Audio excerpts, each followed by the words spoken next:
삶을 따뜻하고 진솔하게 바라보는 민생연구소의 이정미입니다. 김진현입니다. 진현 씨, 제가 오늘은 좀 어려운 문제를 하나 내겠습니다. 이거 맞히면 커피 쿠폰 쏩니다. 아, 정말이죠? 네. 네, 좋습니다. 다음 중 지방세가 아닌 것은 1번 증여세, 2번 취득세, 3번 자동차세, 4번 담배 소비세. 제가 세금의 종류가 이렇게 네. 국세, 지방세 나뉘는 건 알고 있거든요. 거기까지는. 근데 정답이 뭔지 모르겠는데요? 힌트 없나요? 힌트가 뜨겁습니다. 네. 정답에서 포기? 네, 모를 것 같아요, 지금. 커피값 굳었습니다. 네. 정답은 딱 3분 후면 알게 될 것입니다. 바로 이틀 후죠. 10월 29일이면 지방자치의 날입니다. 그래서 오늘 민생연구소에서는 지방자치의 살림 미천, 지방세를 짚어보면서 지방자치단체의 곳간을 점검해보고자 합니다. 지방세는 어디에 쓰이는지 아세요? 글쎄요. 그렇게 물어보니까 좀 그렇네. 지방세 자영업자들이 내는 거 세금 그 부분 아닌가요, 그거? 잘 모르겠네요. 지방에만 그냥 살림하는 데 쓰겠지 뭐 지방세가 따로 있겠어. 잘 몰라요.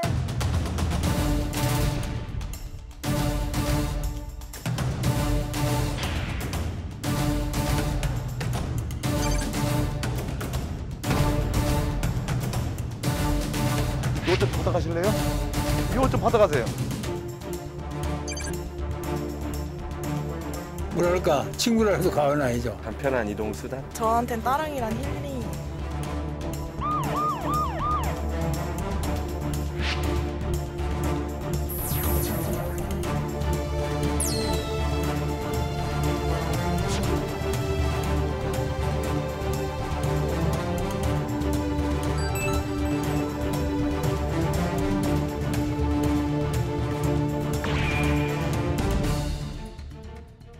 네, 오늘 도움 말씀 주시기 위해서 경기대학교 경제학부 구균철 교수님, 그리고 경기도청 조세정익과 최원삼 과장님 자리해 주셨습니다. 반갑습니다. 네, 반갑습니다. 교수님, 들어가기에 앞서서 제가 아까 이정미 진행자께서 내신 질문에 답을 못했거든요. 뭐였죠? 증여세, 취득세, 담배 소비세, 자동차세. 네, 요거 중에 이름만 들어도 어려운데 지방세가 아닌 건 도대체 뭡니까? 네, 정답은 증여세입니다. 증여세요? 네, 증여세는 타인으로부터 재산을 무상으로 받았을 때 내는 국세의 일종입니다. 네, 우리나라 조세는 크게 두 가지로 나뉘어지죠. 중앙정부가 관리하는 국세가 있고 지방자치단체가 관리하는 지방세가 있습니다. 그중에서 이제 우리 지자체 살림을 움직이는 지방세에 대해서 오늘 얘기를 나눠볼 텐데요. 솔직히 시민들은 세금 그러면 다 그게 그 돈이고 괜히 아까운 돈이고 이런 생각들 많이 합니다. 근데 교수님, 지방세가 어떤 것인지 우리가 굳이 알아야 할까요? 그 가게 경제를 꾸려나갈 때도 어디에 얼마큼 쓰는지 꼼꼼히 따져봐야지 언제 어떻게 줄일지 규모 있게 살림살이를 할 수 있죠. 마찬가지로 우리가 중앙정부에 얼마큼 내고 지방정부에 얼마큼 내고 또 중앙정부와 지방정부로부터 어떠한 서비스를 받고 이걸 조금 구분할 줄 아셔야지 우리가 그 정책을 제대로 평가할 수 있고 또 줄여야 될 부분이 있는지 늘려야 될 부분이 있는지도 시민들이 잘 이해할 수 있는 그런 구조입니다. 제가 아까 잠깐 듣기는 했지만 지방세 종류가 정말 한두 가지가 아니지 않습니까? 총 세목으로 하면 11가지 세목이 저희 총 지방세입니다.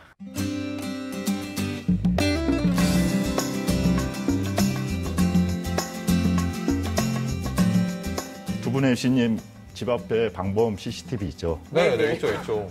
그리고 보도블록은 잘 깔려 있습니까? 그런 것들 지방세로 하는 거구나. 예, 보도블록이나 방범 CCTV뿐만 아니라 그 사회복지 사업이나 건설 SOC 사업 모든 공공 서비스 제공에 사용되고 있습니다. 저희가 알게 모르게 다양한 분야에 사용이 되고 있는 것 같습니다.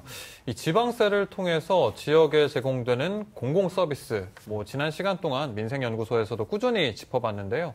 서울시만 해도 굉장히 인상적인 서비스들이 많이 운영되고 있었습니다.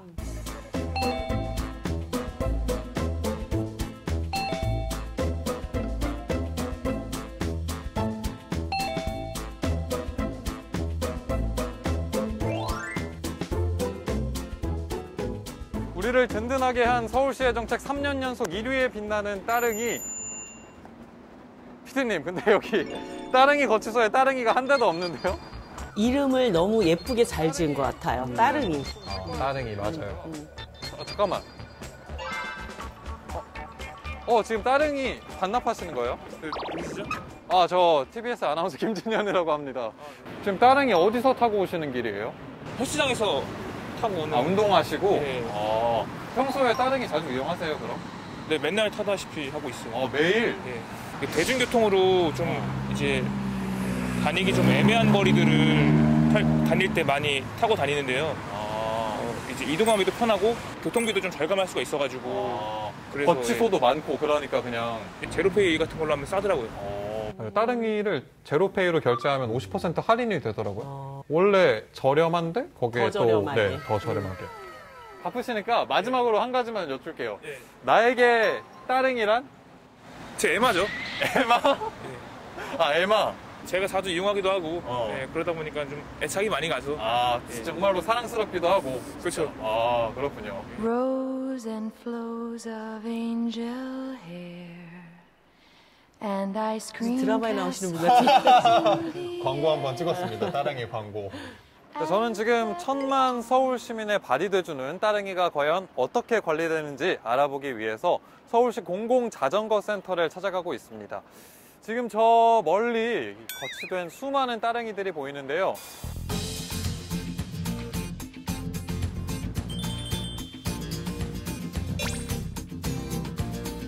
안녕하십니까. 고장난 따릉이를 고치고 계신 거예요? 네. 제 같은 경우는 현재 네. 뒤에 앞에 펑크로 네. 들어온 입고된 고장 자전거고요. 네. 손을 봐야 되는 부품들도 같이 정비해서 이제 안전하게 따릉이 이용할 수 있도록 정비해서 출고 재기 중인 자전거입니다.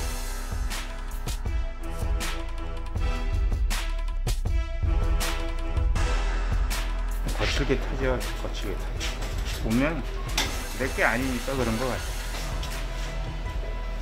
내 거 같으면 그렇게 안 타죠.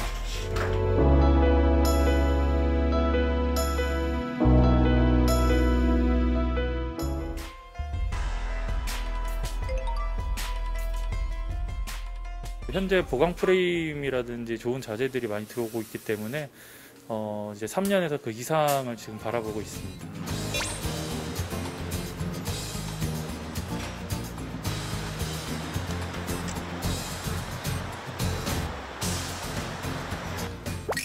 와, 여기는 또 어떤 공간이지? 저 뒤로 반짝거리는 따릉이들이 정말 많거든요. 안녕하십니까? 예, 안녕하세요. 네, 여기는 무슨 일을 하는 공간인가요? 여기는요, 매일매일 들어오는 신규 자전거를 좀 안전하게 점검해서 현장으로 출고하고 있는 곳입니다.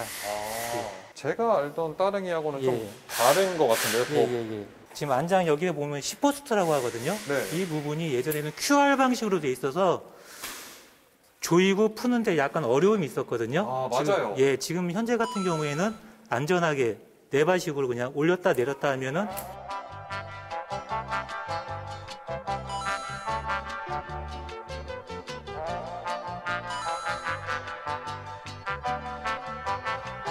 더 안전하고 가볍게 바뀌었다고 하더라고요.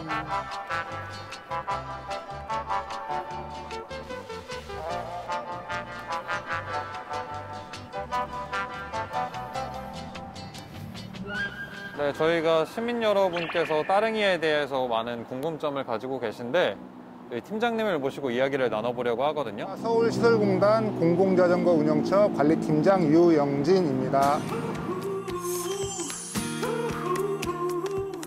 2015년도 생겼을 때부터 계속해서 지금 담당하고 있습니다. 그런 이용하는 시민들을 볼 때 팀장님께서는 뭐 어떤 생각이 드시는지? 아버지 뭐 하시냐고 물어보시면 우리 아버지가 따릉이를 만드셨다라고 얘기를 해요. 그러면 그 선생님들과 학생들이 아버님 너무 좋은 일 하신다고. 완전 인기 많다. 너무 저기 편하게 잘 이용하고 있다라고 했을 때 제가 또 보람도 느끼고 시민들이 따릉이에 대해서 이렇게 생각하고 있구나라고 이제 생각을 하죠. 팀장님께서는 뭐 출퇴근하실 때 따릉이 이용하십니까? 저는 이제 주로 이제 집이 멀어가지고 지하철 타고 이동을 하고요. 저희 직원들 같은 경우는 따릉이 엄청 많이 타고 다니고 있어요. 왜냐면 저희 사무실 앞에 대여소가 한 2군데가 있어가지고 자전거를 한 50대 정도 놓을 수가 있거든요. 보면은 출근 시간에는 꽉 차고 퇴근 시간은 또 쫙 빠져나가고 이렇게. 뭐 직원의 복지로 따릉이 정기권을 줄 수는 없나 이런 생각도 좀 드는데 서울 시민 세금으로 운영되는 거기 때문에 그렇구나. 저희가 임의적으로 뭐 무료 전기권을 준다거나 이러면 안 되죠. 제가 네. 생각이 짧았습니다. 네네네. 그럼 이 따릉이 거치소가 위치가 결정되는 그런 기준 같은 게 혹시 있는지도 좀 궁금하거든요. 설치 기준은 보도폭이 어느 정도 확보가 돼야 되고요. 시민분들이 만약에 자기 집 앞에 설치하고 싶다 그러면 각 구청에다가 여기 좀 설치해달라고 신청을 하시면 저희가 실사 나가니까 거기 웬만하면은 설치를 해드리는 추세로 진행을 하고 있습니다.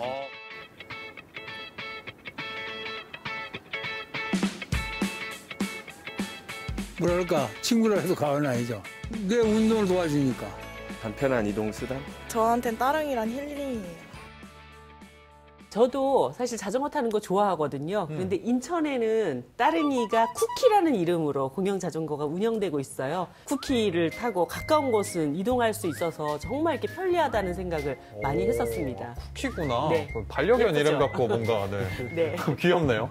뭐 자전거는 정말 뭐 환경에도 좋고 건강에도 좋고 또 편리하고 저렴하기까지 하니까요. 그렇습니다.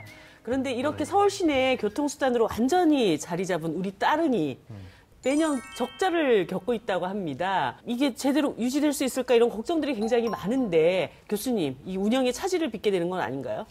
네, 따릉이는 공익적인 이유들 그리고 시민들의 수요 때문에 서울시가 자체적으로 발굴해서 지금 진행하고 있는 재정사업입니다.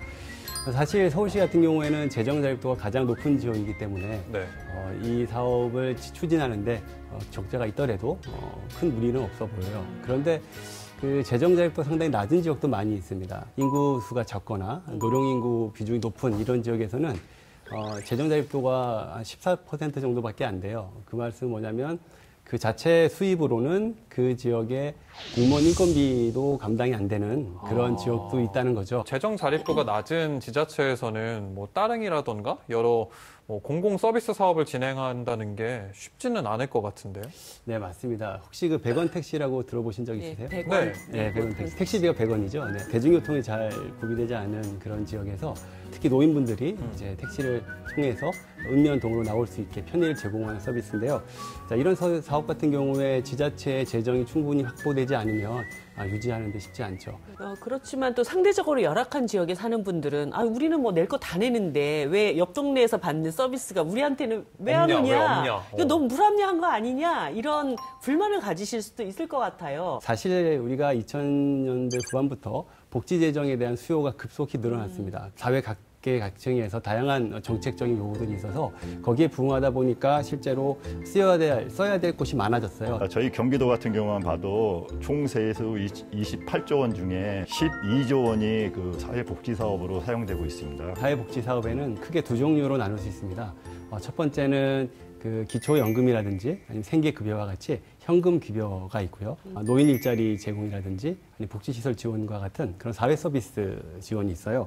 주로 중앙정부의 보조금을 받아서 그다음 지방정부가 지자체가 일부 보태서 사업이 추진되거든요. 언제 끝날지 알 수 없는 코로나19 지방세 확충은 더 절실해지고 있는데요.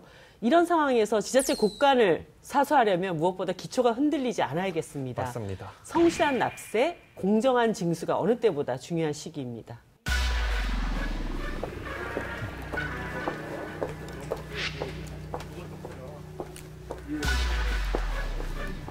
우와, 이게 다 뭐예요?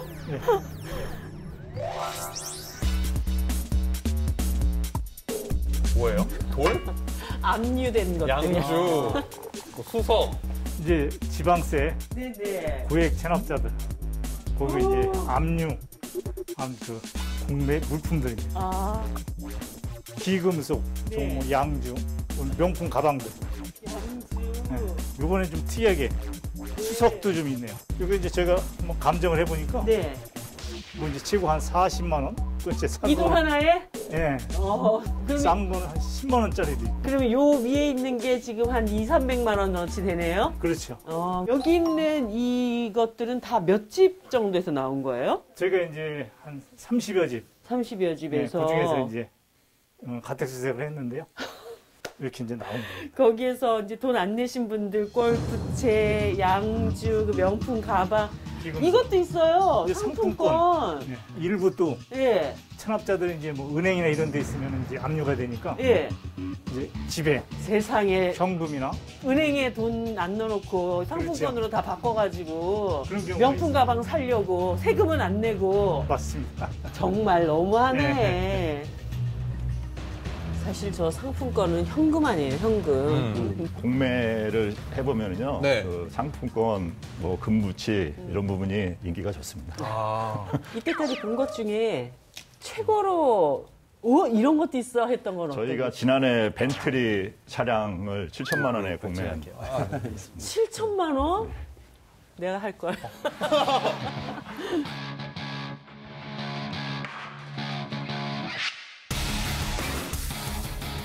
이분들이 평균 한 사람당 지금 밀린 체납액은 한 어느 정도 되나요? 제가 이제 주로 한 500만 원 이상 고액 체납자들 네. 그분들을 이제 이렇게 가택수색을 대상으로 잡고 있거든요. 아니 근데 사실 이거 당장 먹고 사는데 크게 뭐 필요하지는 않지만 그렇죠. 40만 원짜리 수석을 사서 집에다 두실 분들이 그리고 뭐 몇만 원짜리 백이 아니고 이렇게 이런 저는 사실 이런 명품백 들어본 적이 없어가지고 얼마 하는지는 모르겠지만 이런 명품백 들고 양주 드시고 이럴 분들이 그 세금을 이때까지 안 내가지고 차곡차곡 쌓아서 500만 원 밀려가지고 그걸 아직도 안 내고 이리저리 도망다니고 있단 말입니까? 정말 명품백을 사기 전에 자신의 품위를 좀 높이는 그런 삶을 사셨으면 좋겠는데 너무 이거 창피한 일 아니에요? 증축가인 입장에서 네. 그런 바람입니다.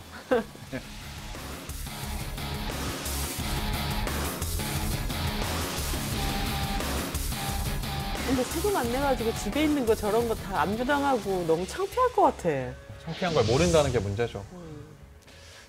저희가 체납 처분 중에 제일 강력한 게 가택수색입니다. 가택수색에서 압류하는 부분은 사실상 평범한 납세자들한테는 안 하는데 이렇게 저희가 사전 조사를 해봐가지고 며칠씩 잠복도 합니다. 그리고 확인을 한 다음에 호화한 생활을 한다는 게 감지가 되면은 저희가 가택수색에 가서 여지없이 나옵니다. 현찰이나 이런 부분들이. 정말 악질 체납자분들한테 가택 수사를 하는 거군요. 네, 그렇습니다. 출동하시는 거예요? 네, 출동하는 거예요. 저 카메라로 번호판을 짝짝짝짝 다 찍습니다. 그리고 체납 자동차를 발견하면 딱 떠요. 아, 그래요? 개예요. 포함당이 아니라 네, 합계. 합계가. 이렇게 지금 번호가 인식하면서 찍히고 있는 겁니다.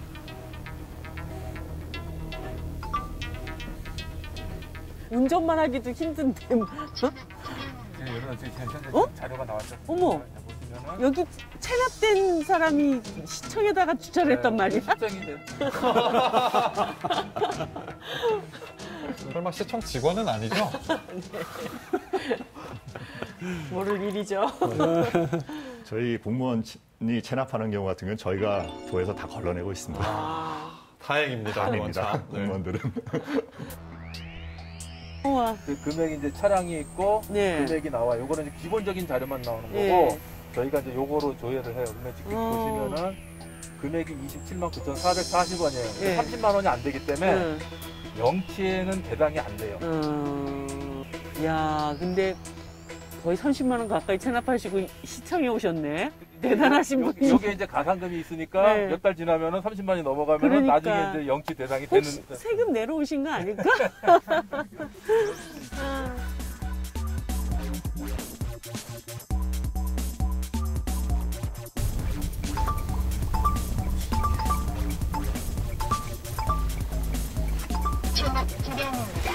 또 찾았다. 오케이, 35만 4천 원. 35만 4천 원. 아니, 문도 열려 있어요. 차에. 차가 버려진 차 같아요. 양쪽 문이 다 열려 있어요. 그냥 더 이상 이 차는 안 타는 차인 것 같은데? 우리 건데요? 아, 여기 계시는구나. 지금 체납액이 30만 원. 예전에 이거 번호판 한번 영치됐었어요. 그러고 나서 이제 했는데 지금 또 다시 체납액이 있어 30만 원이 넘어서 영치 대상인데 영치 안 하고 예고만 할 거예요. 그러니까 뭐 분납을 하시든지 납부하셔요. 여기 가게에 오시느라고 문을 열어놓으셨구나. 저희 경기도의 체납자가 몇 명이나 되실 것 같으세요? 경기도민이 몇 명이죠? 1,300만. 1,300만 중에 한 50만 명? 더 될 거예요. 더 될 것 같아요. 450만 명. 450만 명이요? 물론 이 중에 대다수는 이제 10배네, 깜빡 잊어버리고 못 내시는 분들이 있는데 저희가 수치상으로 이렇게 조회를 해보면은 450만 명씩 돼가지고 소액 뭐 획. 그렇죠. 2, 3만 원서부터 시작해가지고 꼭 고액 체납자는 아니더라도 체납 불량입니다. 찾았다 또. 왜 이렇게 다 모여 있어? 검사 50만 원? 50만 원에다가 주정차까지 해도 한 70만 원 넘게 되네요. 공구가 일반적으로 번호 잘 풀어지는데요. 네. 오래된 거는 녹이 슬다 보니까 안 풀려요. 네. 그래서 바이어스 프라이어를 해서 하고. 근데 간혹가다 또 번호판 못 띄게요. 네. 용접까지 한 사람이 있어요. 아 정말요? 예. 그래서 그거는 찍어갖고 고발합니다.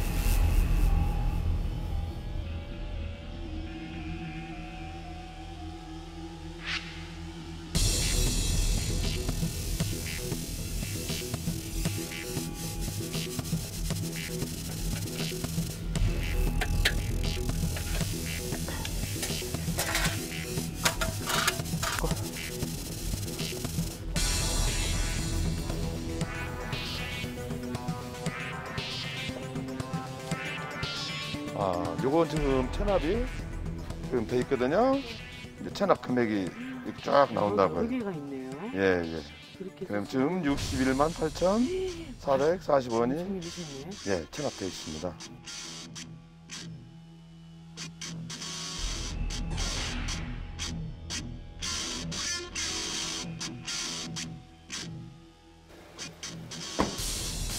이거 좀 받아가실래요? 예, 예. 잠깐만요. 이거 좀 받아가세요.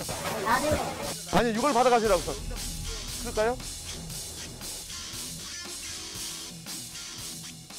몇 번 예고를 했는데 네. 납부가 안 돼가지고 명치가 들어갑니다. 원래 이런 화물차 위주로는 예고 위주로 해서 납부를 하는데 그러니까 이게 보니까 장사하시는 차인 것 같아요. 인테리어나 뭐 이런 예, 예.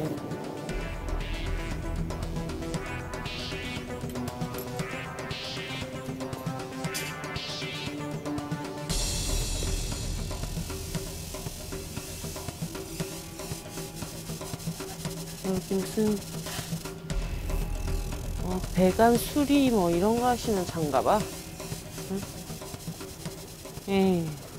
여기 딱 만난 거예요.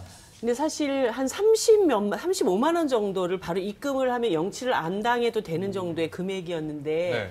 이제 그런 설명을 좀 드리고 이렇게 합리적으로 문제를 풀 수 있는 방법을 같이 얘기를 해보고 하면 좋은데 영치를 또 절차상에 따라서 할 수밖에 없고 저분이 저 차를 다시 또 가져오려면은 시청에 가셔야 되고 번호판 다시 받아야 되고 이런 복잡한 일을 또 겪으셔야 되는 거죠. 너무 안타까웠어요. 얘기를 조금 하시면 좋았을 텐데.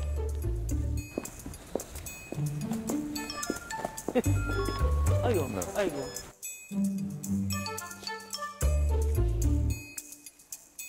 아이고, 이제 세 건이. 이게 뭐예요? 43만 5천 원? 이거 등록 위반. 아, 등록 위반. 네, 예를 들어 뭐 차 빼면 신차 빼면은 또 등록 기간을 주잖아요. 예, 예. 그러니까 늦게 등록한 거지. 아이고, 이것도 영치 차량이네요. 예, 예. 네.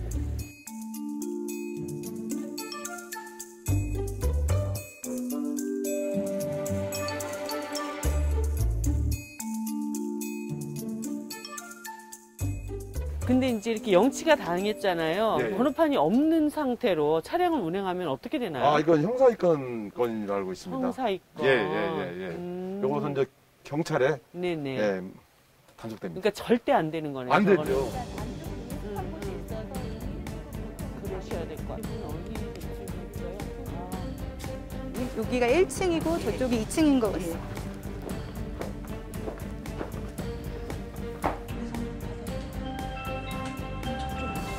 안녕하세요. 저기 혹시 안 계신가요? 네, 안녕하세요. 혹시 안에 계신가요? 그런 경우에는 네, 똑같이 여기다가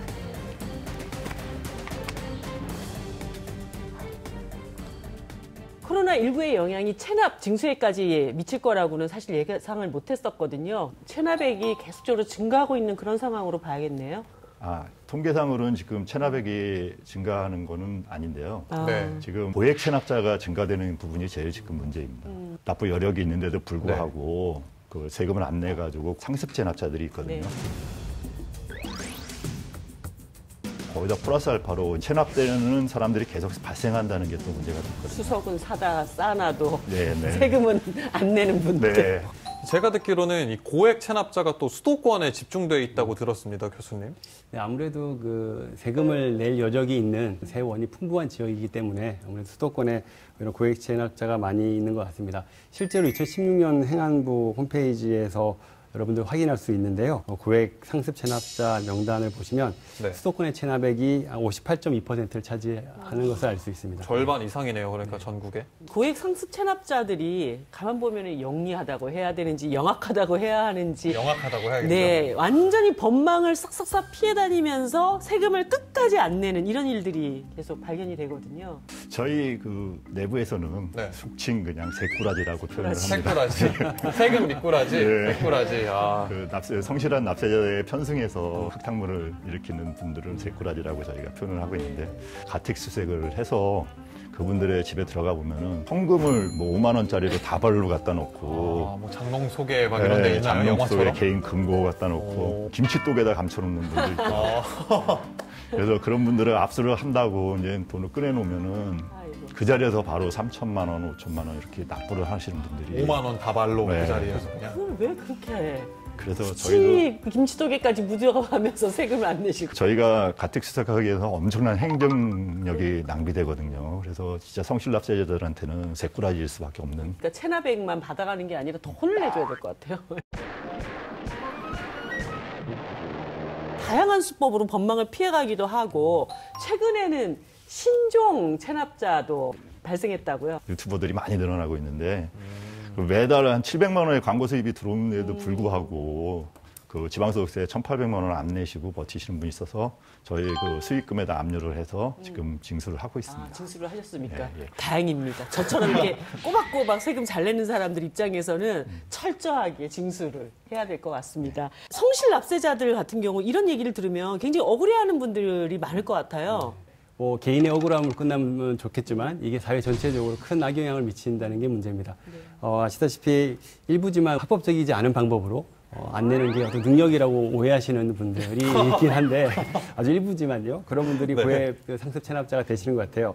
그런데 일단 그렇게 납세 의무를 다하지 않게 되면 기본적으로 도덕적 해이가 발생하게 되죠. 그래서 그런 상황이 많아지면 사람들이 서로 무임승차를 하려고 그러고 그러면 소위 말하는 조세정의가 잘 서지 않겠죠. 그래서 내는 사람은 내고 안 내는 사람은 안 내게 되는 그런 상황이 되는데 그렇게 되면 내는 사람들도 아까 말씀하신 것처럼 허탈하고 그렇죠. 화가 상대적인 박탈감을 느끼면서 네. 조세 저항이 커지는 거예요. 우리나라 재정 운영이 상당히 어렵게 되는 거죠. 그럼 그 피해는 고스란히 저희 납세자 국민들한테 돌아오는 거죠. 그러니까 말씀하신 새꾸라지들 때문에 나라 운영이 안 되는 상황까지 되는 거군요. 더 강력하게 제재해야 되지 않을까요, 과장님? 예, 저희가 그 요번에 법이 바뀌어가지고 명단 공개를 하고 있는데요. 예전에는 경기도에 1,000만 원이었었는데 그거를 경기도, 서울시 아니면 뭐 대전 뭐 이렇게 합쳐가지고 1,000만 원이 넘으면은 그 명단 공개를 할 수 있게끔 만들었고 더 강력한 거는 체납하신 분을 저희가 유치장에 가둘 수 있는 감치 제도를 지금 개정 추진 중인데요. 직구로 한다 그러죠. 외국에서 고가의 물품을 사거나 아니면은 여행 갔다가 가지고 들어오는 부분들 이런 부분은 관세청에서 저희가 의뢰해서 그 자리에서 압류를 해서 공매를 할 수 있는 그런 제도를 지금 있습니다. 이 지방세를 꼬박꼬박 잘 내는 사람으로서 교수님은 좀 더 다른 아이디어가 없을까요?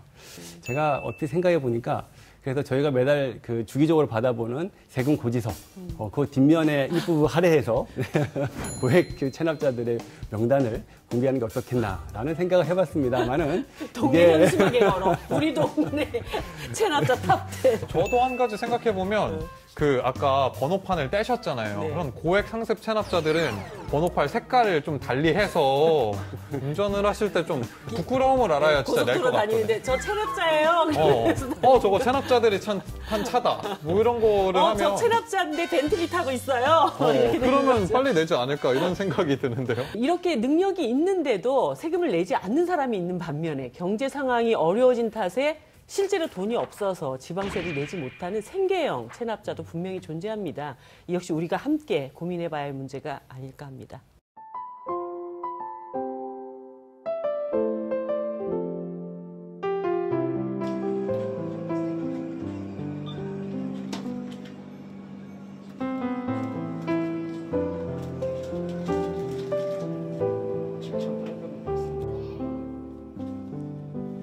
제가 예전에 사업했던 게 있었는데 아직도 시동이 풀리지 않다 보니까 통장 거래를 하지 못하다 보니까 어쩔 수 없이 현금 거래를 하고 있습니다.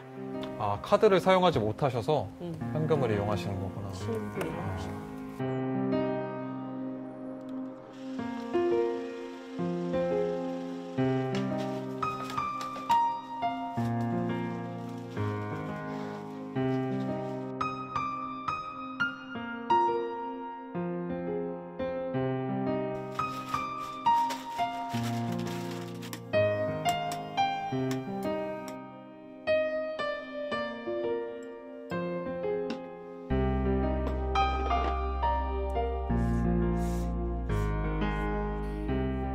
중고자동차 매매 장사를 좀 했었어요.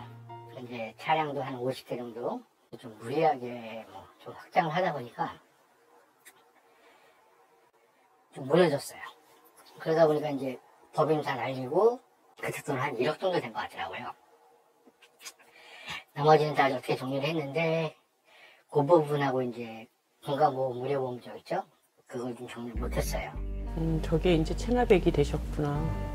그런데 이번에 코로나19 사태로 인해서 갑작스럽게 경제 활동이 어려워진 분들이 많기 때문에 저런 사례가 많아지지 않았을까 이런 우려가 또 드네요. 기간이 길어요. 8년 되더라고요. 8년? 네. 엄두가 좀 안 났어요. 그거를 어떻게 갚아가겠다 하는 그 엄두도 안 났고 당장에 하루하루 생활하기 힘들었기 때문에 주변진동 맞소가 될 때까지 그냥 이렇게 살았었어요.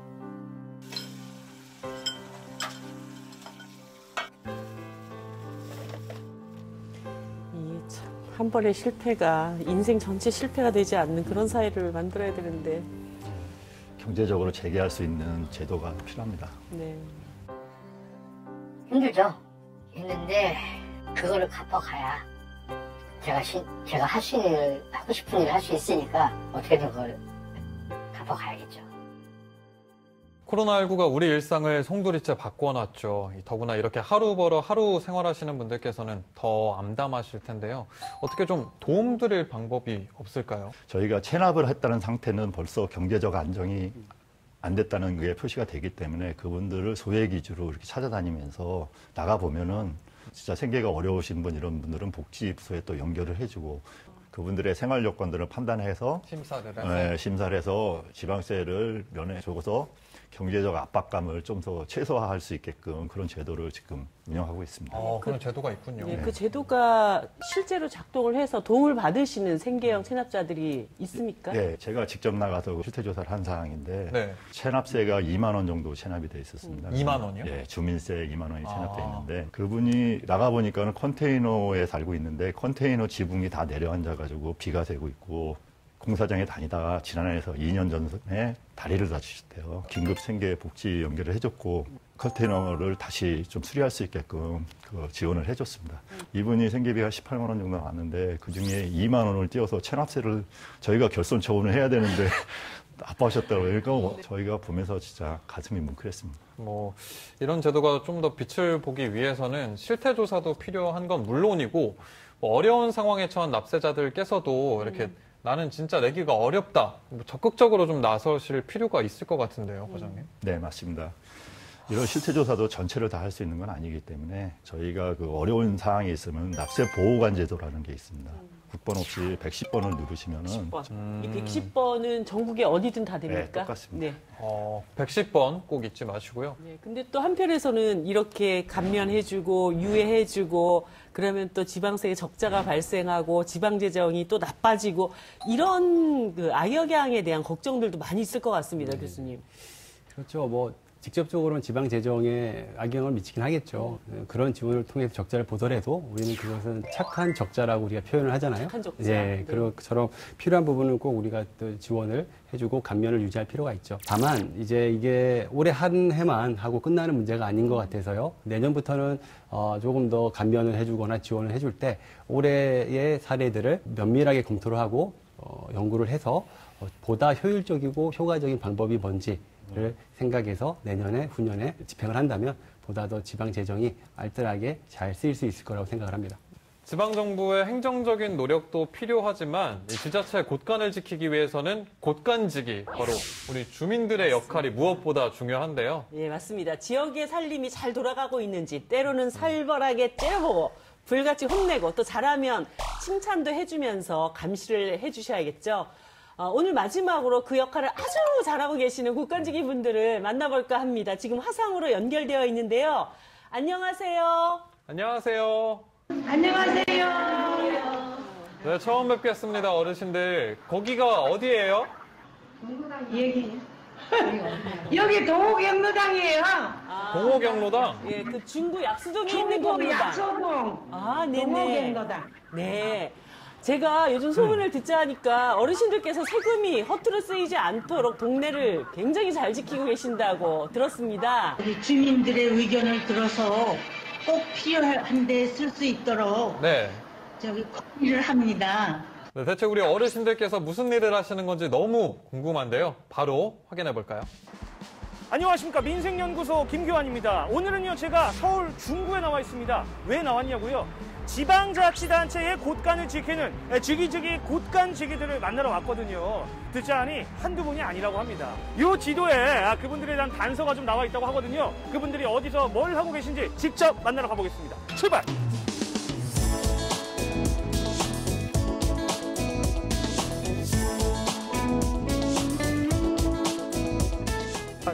거의 다 왔습니다. 안녕하세요. 네, 안녕하십니까. 예.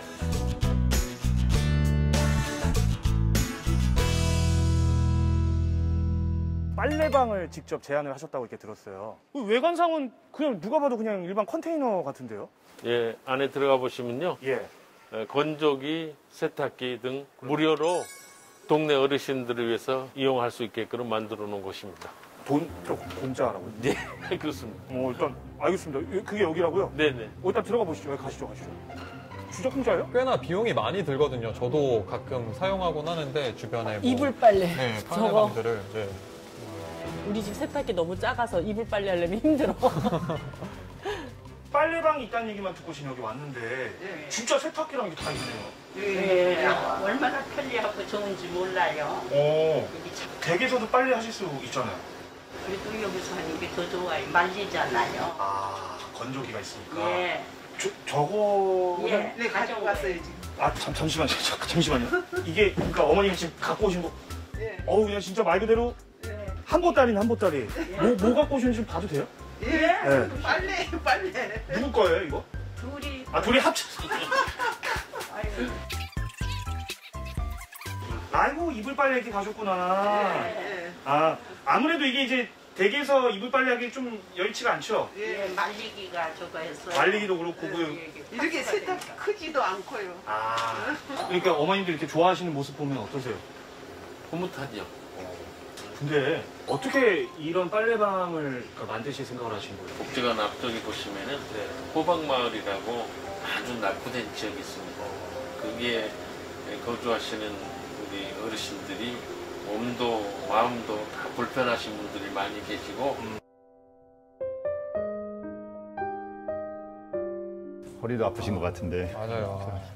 그러니까 중구의 어르신들 1인 가구 독거노인 분들한테 굉장히 유용한 제도인 것 같아요.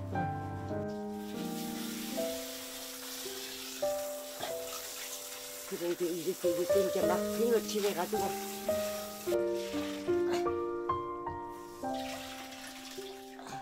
세탁기가 있는데 왜 안 사용하세요? 몇 개 안 되는데 물만 많이 잡아먹고. 근데 어머님 너무 힘들어 보이셔서. 그러지, 힘들지.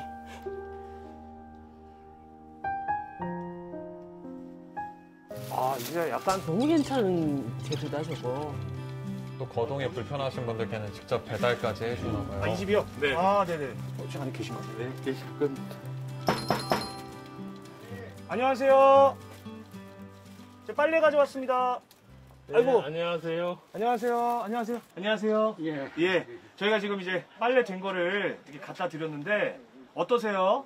예, 고맙습니다. 제 남자가 그걸 하려면 힘들고. 짜증나고 힘들어. 아. 그러니까 이렇게 하시니까 좋으신 거죠? 예. 그러니까 주민들이 삶 속에서 아이디어가 나오니까 굉장히 실생활에 유용한 네, 그런 정책들이 나올 수 있는 게 주민참여예산제도인 것 같아요. 네, 네. 맞아요. 혁신은 이 변방에서 나온다 그러잖아요. 네. 지역에서 나오고 현장에서 나오는 거예요. 자, 이번에 갈 곳이 여긴데 여기 다 왔는데. 뭐야? 발효? 오케이. 아, 맥주 아니면 와인이구만. 피디님 칭찬해. 나 요즘에 마음고생하는 거 어떻게 알고 또 이렇게 이런 거를 또. 중구에는 그리고 이런 게 있어요? 이게 뭐야? 우리 줄도 많이 서 계시네. 어머? 맥주?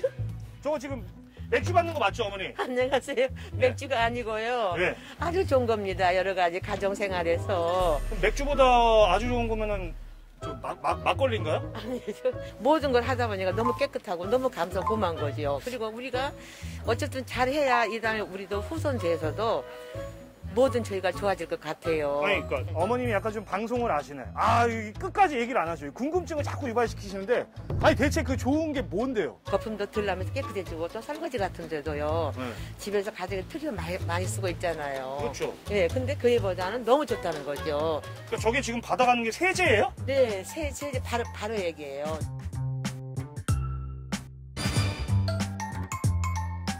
최초로 제안하신 분 맞습니까? 네.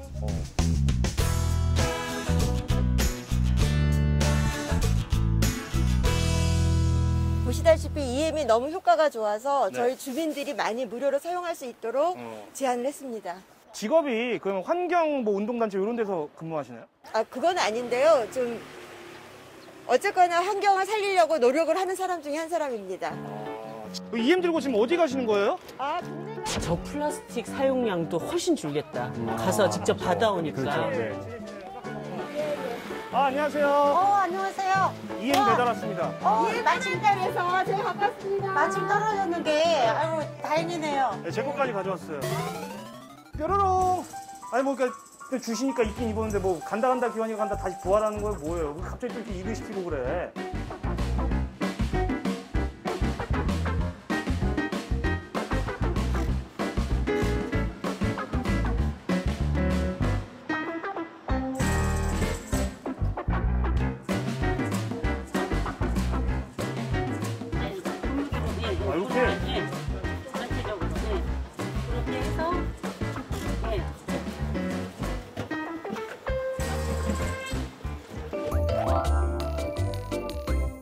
자, 이번에는 제가 약수동으로 옮겼거든요. 이곳에도 이 주민참여예산제도를 잘 활용하는 이 곳간지기들이 계신다고 합니다.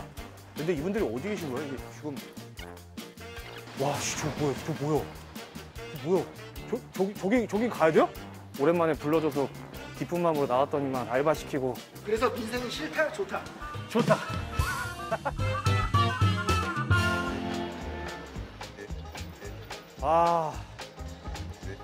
야, 이제 여기서부터 시작이에요. 이게 경사가 느껴지세요, 이게? 제가 봤을 때는 정확히 한 50도 이상은 되는 것 같은데.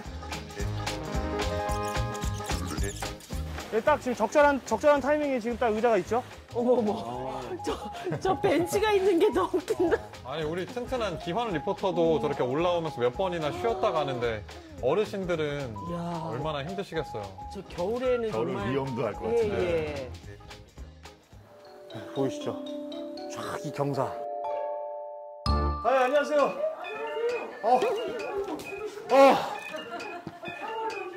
어르신들 많이 계시네. 일단 인사드리겠습니다. 안녕하세요. 저기 다름이 아니고 여기 뭐 좀 이렇게 제안하신 분이 있다고 들었어요. 주민 참여 뭐 이렇게 해가지고 혹시 누구세요? 네,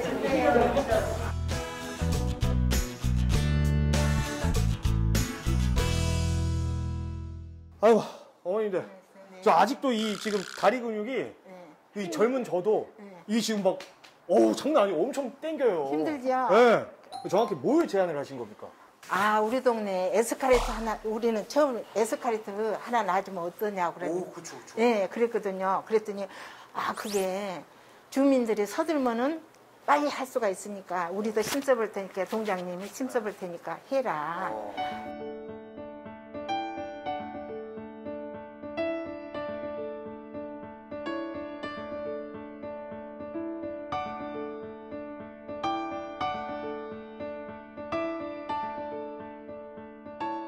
또 지금이야 좀 날이 좋은데 추워지면 진짜 얼마나 시큰시큰 거. 이제 지금 저희가 앉아 있는 이곳이 아직은 뭐 그냥 아무것도 없지만 내년 이맘때쯤 되면은 여기가 이제 그 엘리베이터가 생기는 거예요. 이 현장에 지금 오셨는데 어떠세요 기분이? 내가 내고 우리 자식들이 낸 세금으로 이렇게 엘리베이터를 해준다니 너무 고맙고 감사합니다. 어머님들이 그렇게 막 열심히 다니셔가지고 서명 받고 또 꼭 필요한 엘리베이터 설치까지 이끌어내셨네요. 완전 짱짱짱. 구청에 가서 발표도 하고 또 하셨다고 했는데 떨리지 않으셨어요? 조금 떨리긴 했지만 그렇게 심각하지 않고요. 내가 이거 승강기를 꼭 설치했으면 하는 진념으로 말을 했는데 그 구청장님이 잘 저희 얘기를 잘 들어주시면서 들어주시면서 꼭 놔드려야 되겠다 하는 생각을 가지고 계신다고 말씀해 주셨습니다. 네, 너무 이렇게 좋은 결과 나와서 정말 다행이고요. 어머니, 이렇게 직접 겪어보시니까 주민들이 직접 참여해서 예산을 만들어내는 주민참여 예산제도, 이런 거 괜찮은 제도라고 생각 드세요? 이렇게 좋은 제도가 어디 있겠습니까? 그런데 사람들이 이렇게 주민들이 참여해야 된다는 의식이 아직 부족한 게 있습니다. 그렇게 망설이는 분들께 마지막으로 한마디 부탁드릴게요. 그 지역에서 꼭 필요하다고 생각되는 그 느낌이 있으면 뜻을 같이 하는 몇 분이 모여서 반대하는 사람이 있어도 이게 왜 필요한가를 강력하게 얘기를 하면 다 주민들이 호응하리라고 생각합니다. 네, 어머니 너무너무 감사하고요. 또 앞으로 그런 집념을 가지고 마을을 잘 바꿔나실 거라고 믿습니다. 또 뵙겠습니다. 건강하세요. 고맙습니다, 어머님들. 네. 지역 주민이 사업 선정부터 예산 편성까지 정말 집념을 가지고 직접 참여하는 주민 참여 예산 제도가 정말 이 정도면 주민이 주체가 되는 지방자치로 잘 자리 잡아가고 있는 것이 아닌가 이런 생각이 드는데요, 교수님. 우리나라 지방자치의 발전 가능성을 다시 한번 확인했다고 느낍니다. 끝으로 제가 드리고 싶은 말씀이 있는데요. 지방자치가 이제 25년이 된 해예요. 사람으로 치면 25살 이제 청년으로 지방자치가 성장을 했죠. 그런데 지금 청년인데도 불구하고 아직 부모님한테 용돈을 받아 쓰는 것 같이 중앙정부로부터 자립을 못하고 용돈을 많이 받아 쓰고 있어요. 우리 지방자치라는 청년이 건장한 이제 한 그 가구를 꾸릴 수 있도록 중앙정부와 지방정부 간의 역할 분담을 앞으로도 합리적으로 잘 해나가고 또 지역 주민들도 자기 지역 지자체에 충분히 주인의식을 가지시고 지방자치가 제대로 성숙되게 잘 돌아갈 수 있도록 참여해 주신다면 앞으로 우리나라 지방자치가 한 단계 더 업그레이드되고 성숙된 그런 모습으로 발전하지 않을까라는 생각을 합니다. 네, 역시 학생을 가르치시는 교수님답게 멋진 비유로 이렇게 설명을 해주시니까 귀에 쏙쏙 더 들어왔던 것 같아요. 그렇다면 세금 징수를 책임지는 실무자이신 우리 과장님께도 한번 여쭤보고 싶은데요. 예, 세금을 징수를 책임지는 과장으로서 참 많은 걸 느꼈습니다. 그리고 책임감 또한 많이 생겼고요. 필요로 하는 재원을 적시에 전달할 수 있게끔 성실납세자에 편승하는 납세자들을 저희가 공정하게 받아낼 수 있게끔 하는데 최선을 다해서 우리 지방자치 또 우리 지방정부들이 더 발전될 수 있는 좀 초석이 됐으면 합니다. 바랍니다. 의견이 일맥상통한다고 보이는데요. 주민을 바라보고 주민의 뜻으로 움직이는 지방자치. 이를 위해서는 안정적인 재정이 뒷받침돼야 되겠죠. 내년에는 더 나은 지방자치의 모습을 확인할 수 있게 되기를 바랍니다. 네, 두 분 좋은 말씀 감사드립니다. 방송 마치기 전에 좋은 소식 하나 들려드릴까 합니다. 지난주 민생연구소에서 양육비를 지급하지 않는 나쁜 아빠들에 대해서 다뤘는데요. 방송 이후에 양육비를 지급하지 않던 비양육자가 밀려있던 양육비 중에 일부를 지급했다는 소식을 전해왔습니다. 감시재판에서 또 좋은 결과가 있었어요. 그래서 민생연구소가 함께하는 덕분에 좋은 결과가 있었고요. 앞으로도 이 양육비 미지급 문제를 관심 갖고 다음에 취재도 부탁드립니다. 민생연구소 감사합니다. 감치의 힘이죠. 감치한다고 하니까 바로 4,500만 원. 그러니까 있으면서. 네. 민생연구소는 앞으로도 여러분의 삶 가까이에서 여러분의 이야기에 귀 기울이겠습니다. 그러면 민생연구소 다음 주 화요일 밤 10시 30분에 뵙겠습니다. 안녕. 수고하셨습니다. 감사합니다. 네, 감사합니다.